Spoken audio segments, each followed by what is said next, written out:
चंदनपुर नाम का एक छोटा सा गांव था। उस गांव में सभी लोग बड़े ही अच्छे से एक दूसरे के साथ मिलकर रहते थे। उस गांव के सरपंच थे मोहनलाल। मोहनलाल बहुत ही सख्त इंसान थे। वो उनके गांव में बेईमानी करने वाले लोग हो या व्यापारी, उन्हें बिल्कुल भी पसंद नहीं करता था। वो उन्हें कड़ी से कड़ी सजा देते थे। उसी गांव में सीताराम नाम का एक किसान रहता था। सीताराम एक बहुत ही अच्छा इंसान था।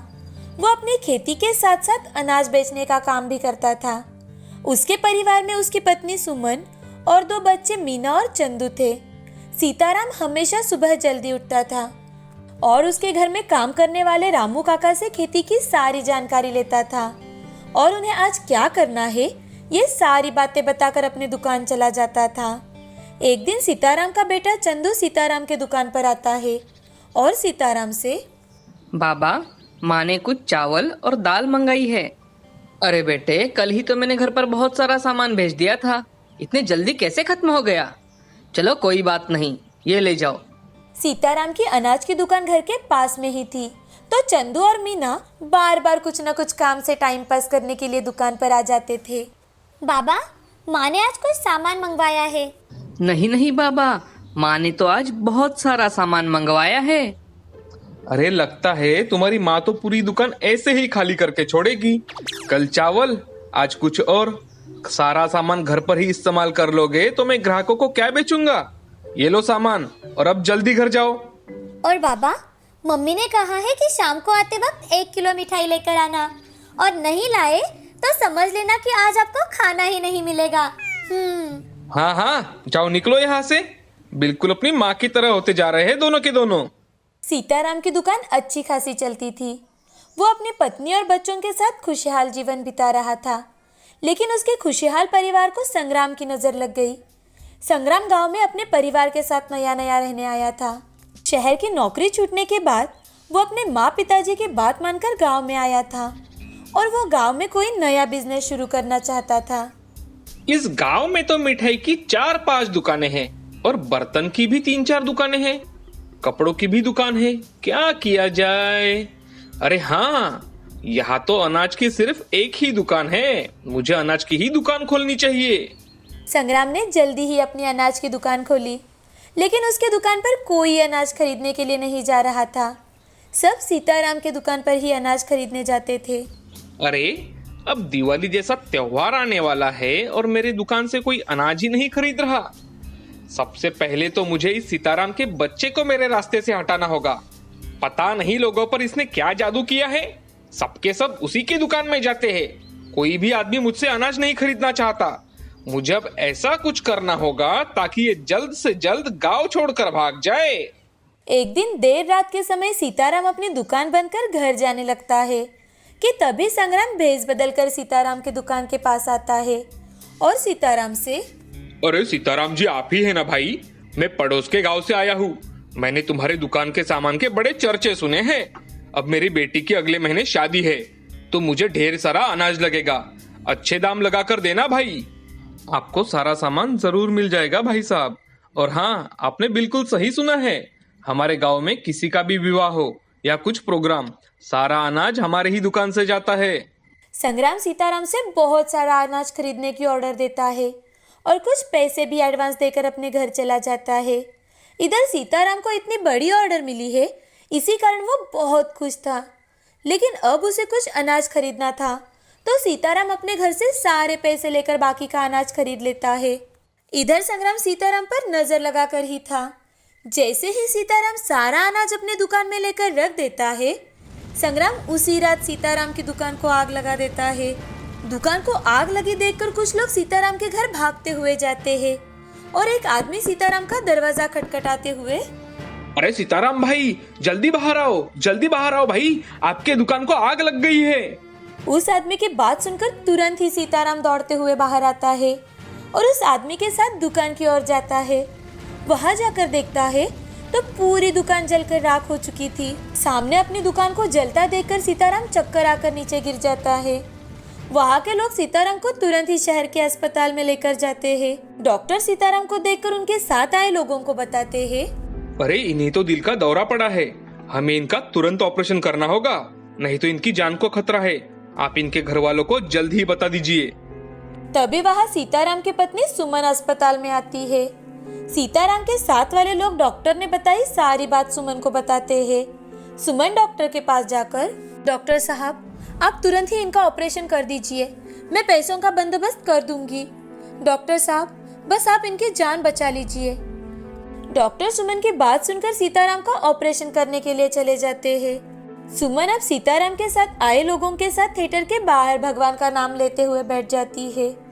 4-5 घंटे बाद डॉक्टर ऑपरेशन थिएटर से बाहर आते हैं और वो सुमन से, देखिए घबराने की कोई बात नहीं है, ऑपरेशन अच्छे से हो गया है, लेकिन आपको कम से कम उन्हें 30 दिन तक यहाँ रखना होगा और इसमें आपका बहुत खर्चा होगा। जी डॉक्टर साहब, आप पैसों की चिंता मत कीजिए, मैं आपके अस्पताल के सारे पैसे चुका दूंगी। अच्छा ठीक है, अब आप अभी के लिए ऑपरेशन का जो बिल हुआ है वो कल तक भर दीजिए और बाकी का डिस्चार्ज के वक्त आप भर सकती है। ऐसा कहकर डॉक्टर वहां से चले जाते हैं। अब सुमन के पास अपनी खेती बेचने के अलावा कोई चारा नहीं था। सुमन अपने गांव जाकर अपनी खेती बेच देती है और ऑपरेशन का बिल भर देती है। जैसे तैसे 1 महीना बीत जाता है। अब सीताराम की तबीयत में बहुत सुधार आ गया था, लेकिन अस्पताल के खर्चे उठाने के लिए इधर सुमन को अपना घर भी संग्राम के पास गिरवी रखना पड़ा। सीताराम अब घर आकर अपने बच्चों को गले लगाकर रोने लगता है। तभी सुमन सीताराम को समझाते हुए, अजी आप बिल्कुल निराश मत होइए, आपने आज तक किसी का बुरा नहीं किया तो हमारा भी कैसे बुरा होगा। आप देखना ये बुरा वक्त भी जरूर निकल जाएगा, शायद भगवान हमें और कुछ अच्छा देने वाला होगा। आप चिंता मत कीजिए, हम दोनों मिलकर बहुत मेहनत करेंगे और फिर से सब वापस लेंगे। जान बची तो लाखों पाए। सुमन की बातें सुनकर सीताराम को थोड़ी हिम्मत आ जाती है। अब कुछ ही दिनों में सीताराम और सुमन दोनों मेहनत मजदूरी करना शुरू कर देते हैं। सीताराम तो अब रात दिन जो काम मिले वो करने लगा था। साथ ही साथ उसने छोटे मोटे व्यवसाय भी करना शुरू कर दिया था। और इधर संग्राम को यह बात बिल्कुल भी हजम नहीं हो रही थी कि सीताराम अब कमाई कर उसके सारे पैसे लौटा देगा और अपना घर उसे वापस ले लेगा। अगले ही दिन संग्राम सीताराम के घर जाता है और सुमन से, देखिए बहन जी, मैंने आपको जो पैसे दिए थे वो मुझे ब्याज के साथ कल ही चाहिए, नहीं तो मैं आपके घर पर कब्जा कर दूंगा। मुझे पैसों की अब बहुत सख्त जरूरत आ पड़ी है, मुझे मेरे पैसे लौटा दो, नहीं तो मैं आपके घर को नीलाम कर दूंगा। अरे भाई साहब, लेकिन घर गिरवी रखते वक्त मैंने तो आपसे 1 साल की मोहलत मांगी थी और अभी तो सिर्फ 4 महीने बीत चुके हैं। अरे वाह वाह वाह, चोर तो चोर, ऊपर से सिरजोर, भलाई का तो कोई जमाना ही नहीं रहा। एक तो मैंने तुम्हारी मदद की, ऊपर से तुम मुझे ही सिखा रही हो। वो कुछ नहीं, मुझे कल के कल मेरे पैसे वापस चाहिए, नहीं तो आपको घर खाली करना पड़ेगा, समझी? और मैं कल ही सरपंच जी को लेकर यहाँ आ जाऊंगा। इधर सुमन और सीताराम के पास अपना घर बचाने इतने पैसे नहीं थे। अब घर छोड़ने के अलावा दोनों के पास कोई रास्ता नहीं था। अगले ही दिन संग्राम सरपंच जी को लेकर सीताराम के घर आता है। सीताराम, मैं तुम्हें अच्छे से जानता हूँ, तुम एक बहुत ही अच्छे आदमी हो, लेकिन तुम्हें संग्राम के पैसे तो लौटाने ही होंगे, और अगर तुमने इनके पैसे नहीं लौटा पाए तो तुम्हें अपना घर खाली करके इस गांव को छोड़ना होगा। सीताराम सरपंच जी की बात सुनकर दंग रह जाता है। उसे कुछ भी समझ में नहीं आ रहा था, लेकिन उस गांव में अगर सरपंच जी एक बार अपना निर्णय सुना दे तो कोई कुछ नहीं कर पाता था। तो सीताराम अपने घर से कुछ सामान साथ लेता है और अपने परिवार को लेकर गांव छोड़ देता है। बाबा, अब हम कहाँ जाएंगे? पता नहीं बेटी, हमारा तो कोई रिश्तेदार भी नहीं है, हम लोग कई साल से इसी गांव में रहते आए हैं। सुमन, तुम इस बैग में क्या लेकर आई हो? जी वो घर में थोड़े चावल बचा कर रखे थे, वही लेकर आई हूँ। कहीं रास्ते में रुककर आग जला लेंगे और चावल पका लेंगे, कम से कम बच्चे भूखे तो नहीं रहेंगे। सीताराम का परिवार पूरे दिन तक चलता रहा। जब अंधेरा होने लगा तो वो लोग एक पेड़ के नीचे रुक गए। तभी सीताराम अपने बच्चों से, देखो बच्चों, मुसीबत के समय भी हमें हमेशा हंसी खुशी से रहना चाहिए। कठिनाइयां भी जीवन का एक हिस्सा है। जब तक हमें कहीं आसरा नहीं मिल जाता तब तक हम इस सफर को एक छोटी सी ट्रिप समझकर निकाल लेंगे। वो एक रात सीताराम का परिवार जंगल में ही बिताते हैं। अगले दिन वो एक गांव के पास पहुंच जाते हैं और शाम तक वो सभी मिलकर अपने लिए एक छोटी सी झोपड़ी तैयार कर लेते हैं। सीताराम की पत्नी झोपड़ी के बाहर आग जलाकर चावल पकाने लगती है और सीताराम वो बच्चों को सोने के लिए पेड़ के पत्ते निकालकर एक जगह बिछाने लगता है। तभी एक बूढ़ी औरत उनके पास आती है और उनसे, बेटा, मैं और मेरे पति 5 दिन से भूखे हैं, क्या ये चावल तुम मुझे दोगे? मेरे पति मर जाएंगे अगर उन्हें आज खाना नहीं मिला तो। माँ जी, हमारे पास देने के लिए कुछ भी नहीं है। सुमन, मुझे लगता है ये बूढ़ी माँ बहुत भूखी है, हमें अपने चावल इन्हें दे देने चाहिए। लेकिन अगर हम ये चावल भी इन्हें दे देंगे तो हम और बच्चे क्या खाएंगे? अरे भाग्यवान, आज की रात हम पानी पीकर ही निकाल लेंगे। मैं कल सुबह गांव जाकर कुछ ना कुछ काम ढूंढ लूंगा और खाने के लिए ले आऊंगा। ईश्वर पर भरोसा रखो, हमसे ज्यादा बूढ़ी माँ को इस चावल की जरूरत है और जरूरतमंद की मदद करना ये हमारा फर्ज है। सीताराम बूढ़ी माँ को सारे चावल दे देता है। उस रात सीताराम का पूरा परिवार भूखा ही सो जाता है। सुबह उठते ही चंदू और मीना जोर जोर से रोने लगते हैं। माँ, हमें बहुत भूख लगी है माँ, कुछ खाने को दे दो ना माँ। सीताराम बच्चों की बात सुनकर तुरंत ही गांव की ओर काम ढूंढने के लिए निकल जाता है। तभी रास्ते में उसे वही बूढ़ी माँ मिल जाती है जिसे कल रात सीताराम ने चावल दिए थे। बेटा, तुम वही आदमी हो ना जिसने हमारी कल रात मदद की थी? इसीलिए मैं तुम्हें इसके बदले में प्रेशर कुकर देना चाहती हूँ। सीताराम कुछ कहे उससे पहले ही वो बूढ़ी माँ सीताराम को कुकर देकर गायब हो जाती है। अरे, ये बूढ़ी माँ कुकर देकर कहाँ गायब हो गई? अब मैं इस खाली कुकर का क्या करूंगा? देना था तो कुछ खाने का सामान ही देकर जाती, और वो अचानक गायब कैसे हो गई? चलो कोई बात नहीं, कुछ उबालने में मदद तो हो जाएगी। उस दिन सीताराम पूरा दिन काम ढूंढता है लेकिन उसे कहीं पर भी काम नहीं मिलता। शाम को घर आते वक्त सीताराम को एक जगह कुछ कंदमूल दिखाई देते हैं। वो उसमें से कुछ अपने साथ ले लेता है और घर आकर सुमन से, सुमन, आज कहीं काम नहीं मिला, लेकिन रास्ते से आते वक्त मुझे ये कुछ कंदमूल मिले हैं। आज हमें इससे ही काम चलाना पड़ेगा। वो तो ठीक है, लेकिन ये कुकर कहाँ से मिला आपको? अरे हाँ, वो बूढ़ी माँ कल हमारे पास आई थी ना, वही ये कुकर देकर गई है। अब ये कच्चे कंद ही कुकर में उबाल लो, फिर खाते हैं। सुमन उस कंद को कुकर में डालती है और कुछ सीटी लगने के बाद जब सुमन ने कुकर खोलकर देखा तो उसके तो होश ही उड़ गए। कच्चे कंद सोने में बदल चुके थे। उसे देखकर सुमन, अजय देख रहे हैं आप? ये कैसे हो सकता है भला?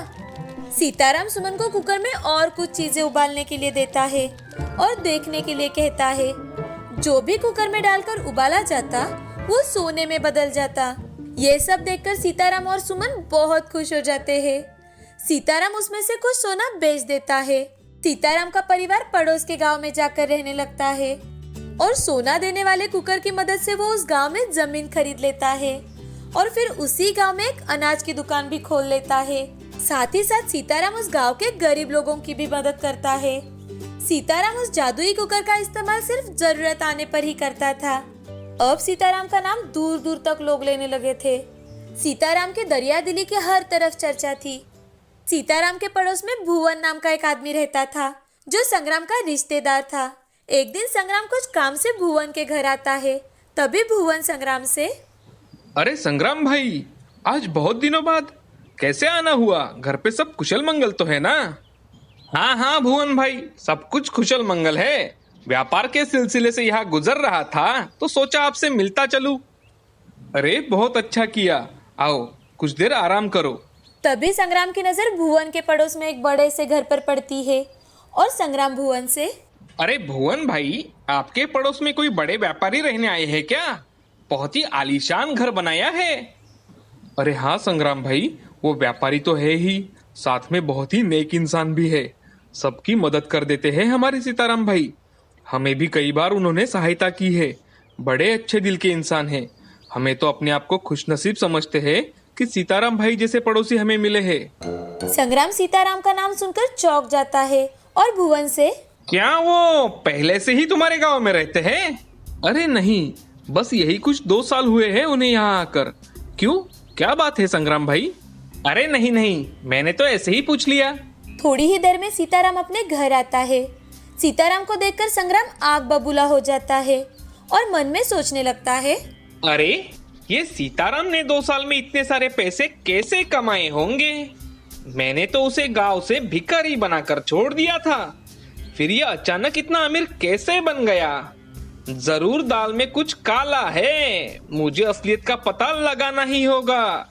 शाम को खाना खाने के बाद संग्राम और भुवन बाहर ही खटिया डालकर सो जाते हैं। जैसे ही भुवन सो जाता है, संग्राम सीताराम के घर में चोरी छुपे चला जाता है और खिड़की से झांक कर देखने लगता है। सीताराम और उसकी पत्नी दोनों बातें कर रहे होते हैं। वो उनकी सारी बातें चोरी छुपे सुनने लगता है। अरे भाग्यवान, हमें अपने जादुई कुकर से आज कुछ सोना बनाना पड़ेगा, क्योंकि मुझे 2-3 दिन बाद अनाथ बच्चों के स्कूल के लिए पैसे देने हैं। अब हमारे पास ये जादुई कुकर है, तो हमें हो सके उतनी सबकी मदद करनी चाहिए, ताकि बेघर लोगों के भी चेहरे पर मुस्कान आए। जी हाँ, आप बिल्कुल सही कह रहे हो। अगर उस बूढ़ी माँ ने हमें जादुई कुकर नहीं दिया होता तो पता नहीं हमारा क्या होता। आज इस जादुई कुकर की वजह से ही तो हम अमीर बन पाए हैं, साथ ही गरीब लोगों की मदद भी कर पाए। रुक जाइए, मैं अभी कुकर लेकर आती हूँ। इधर जादुई कुकर की बातें सुनते ही संग्राम की आंखें बड़ी हो जाती है। संग्राम चुपके से खिड़की से देखने लगता है कि कैसे सीताराम और उसकी पत्नी जादुई कुकर की मदद से सोना बना रहे हैं। उनका सारा काम होने के बाद सीताराम जादुई कुकर से बनाया हुआ सोना एक जगह रख देता है और जादुई कुकर वहीं पर रखकर सोने चला जाता है। थोड़ी देर रुककर संग्राम चुपके से सीताराम के घर में आता है और जादुई कुकर उठाकर वहां से चला जाता है। अगली सुबह जल्दी ही संग्राम भुवन से जाने की बात करता है और अपने घर की ओर निकल पड़ता है। इधर सीताराम और सुमन जब सुबह उठते हैं तो उन्हें अपना जादुई कुकर कहीं नहीं दिखाई देता। सुमन बहुत रोने लगती है। तभी सीताराम सुमन से, अरे भाग्यवान, शायद जादुई कुकर हमारे पास इतने ही वक्त के लिए था। अब उसने हमें बहुत कुछ दिया है। अब हम अपने व्यापार से कमाई करके भी लोगों की मदद कर सकते हैं। और हाँ, एक बात तो बताना मैं तुम्हें भूल ही गया। हमारे गांव में जो अपना घर और जमीन थी, वो मैंने सरपंच जी से बात करके संग्राम को उसके पूरे पैसे देकर फिर से खरीद ली है। अब अगले दिन ही हम हमारे गांव में फिर से वापस जाएंगे। अरे ये सच में बहुत खुशी की बात है। उस जादुई कुकर ने सच में हमें हमारी सारी चीजें लौटा दी है और पहले से कई ज्यादा धनवान भी बना दिया है। हम कल ही हमारे गांव जाएंगे। कल क्यों, हमें तो अभी जाना चाहिए। जी, मुझे हमारे घर को देखना है। चलो ना, अभी चलो, बच्चे भी बहुत खुश हो जाएंगे।